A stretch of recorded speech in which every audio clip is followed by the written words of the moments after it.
I'm so glad you could all come round to my marvellous tea party this afternoon. We're going to have so much fun. It'll be amazing. I'll see you on the flip side.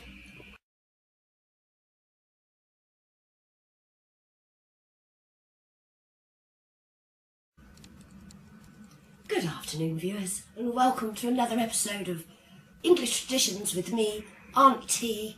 Just call me Auntie for short. Today we are learning about how to make the perfect cup of tea. For this episode I have purchased a beautiful glass teapot, fit for any budding Cinderella, just not a shoe.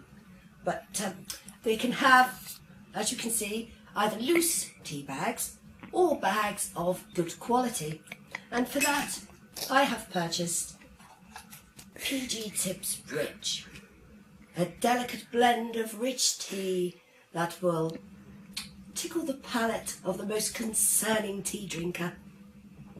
We also need to perfect the water, and for that we've got Brita filters. As I live in a hard water area, it is most essential that my water is filtered to make that perfect cup of tea taste quite like it should. So now we need a kettle. As if by magic, a perfect example of an exemplary kettle that not only boils your water but filters as it does so. So, here we have our PG Tips Rich one, which we will place into the infuser, one for each of us and one for the pot, like so. And then we will infuse the tea bags with the filtered water, like so. I have preheated the teapot, which is often common practice, so as to get a perfectly delicious cup of tea.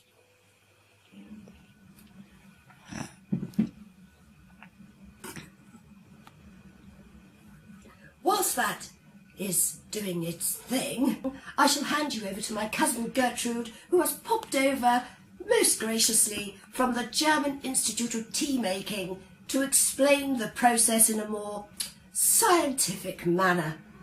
Over to you, Gertie.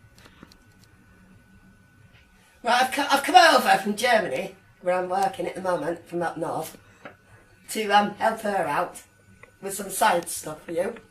And this is a picture of some test tubes with some water in it, and the different amounts boiled, apparently. I don't really know what it means, but it looks good, doesn't it? Right. And on this one, it says something looking very intellectual and scientific, but I'm not really sure what that is. But it looks rather important about tea processes.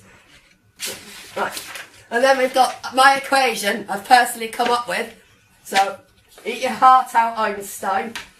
Right, this is MR over B plus PG equals T, which is Morphy Richards over Brita plus PG equals cup of tea. It's rather cool, isn't it?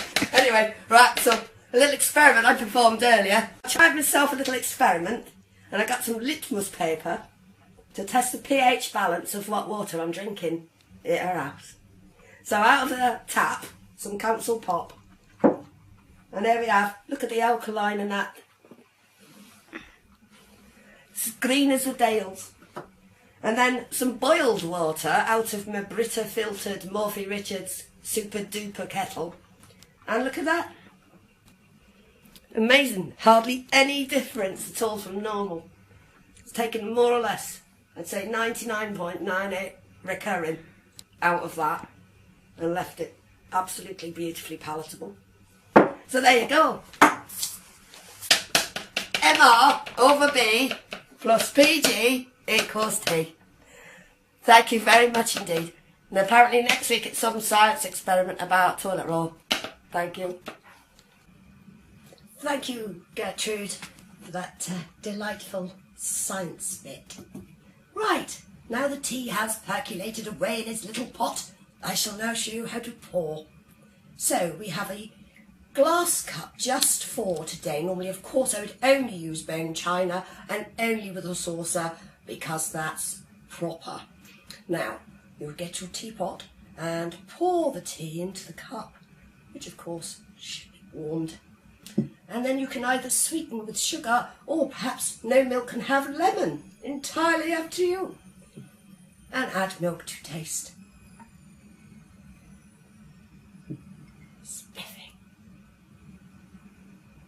Cheers.